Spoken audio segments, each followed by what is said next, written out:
नगर पंचायत नावागढ़ में बीजेपी समर्थित प्रत्याशियों के समर्थन में आम सभा।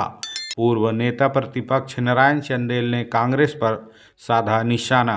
जांजगीर चांपा जिले के नगर पंचायत नावागढ़ के प्रसिद्ध लिंगेश्वर मंदिर परिसर में आज बीजेपी समर्थित अध्यक्ष पद की उम्मीदवार और पार्षद प्रत्याशियों के समर्थन में विशाल चुनावी आम सभा का आयोजन किया गया। इस सभा को संबोधित करते हुए छत्तीसगढ़ विधानसभा के पूर्व नेता प्रतिपक्ष और पूर्व विधायक नारायण चंदेल ने कांग्रेस और निर्दलीय प्रत्याशियों पर जमकर हमला बोला।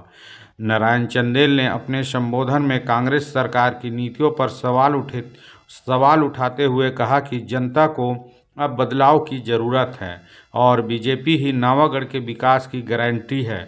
उन्होंने मतदाताओं से अपील की कि वे नगर पंचायत चुनाव में बीजेपी समर्थित उम्मीदवारों को जिताकर क्षेत्र के विकास में भागीदार बने।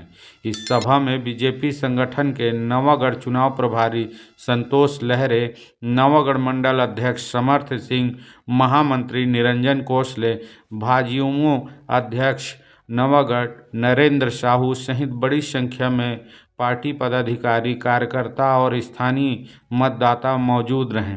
सभा में भारी जन समर्थन देखने को मिला, जिससे चुनावी माहौल गर्माता नजर आ रहा है।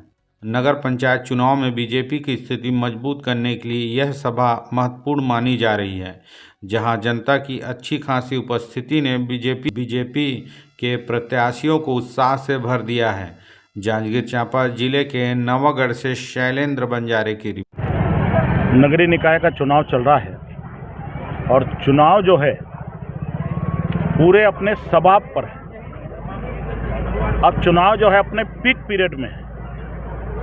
11 फरवरी को मतदान होना है।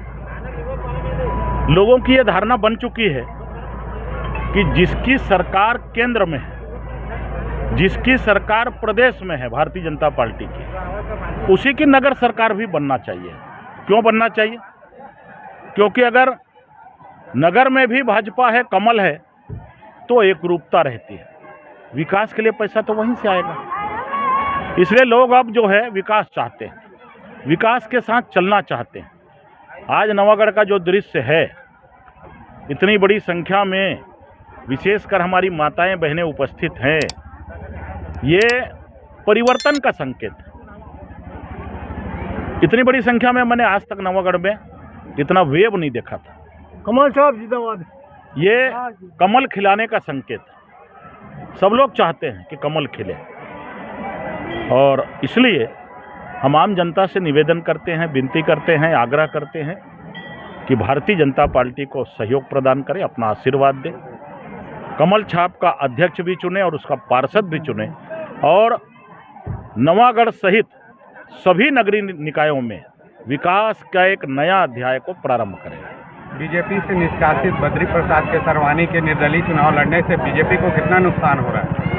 अब वो तो निष्कासित हो गए हैं, उनके बारे में हम क्या बात करेंगे। ठीक, उन्होंने और भी कई निर्दलीय प्रत्याशी मैदान में उतारे हैं, ऐसा उनका कहना है, तो कितना नुकसान हो रहा है? देखिए, ऐसा है, नुकसान होगा क्या होगा वो 11 तारीख को पता चलेगा। ये परिवर्तन का लहर आप देख लो।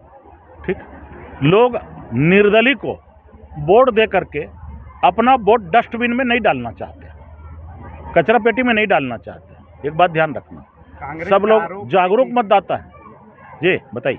कांग्रेस का एक आरोप है कि वो फॉर्म भरा रहे हैं करके, अभी किसी प्रकार का कोई शासन का आदेश नहीं आया है, लेकिन वो आवास के लिए एक फॉर्म भराया जा रहा है करके, जो कि गलत है। अब सिर्फ कांग्रेस के पास आरोप लगाने का काम है, ठीक, क्योंकि विपक्ष में है बेचारे। धरना प्रदर्शन करेंगे, आरोप लगाएंगे, जुलूस निकालेंगे, ठीक।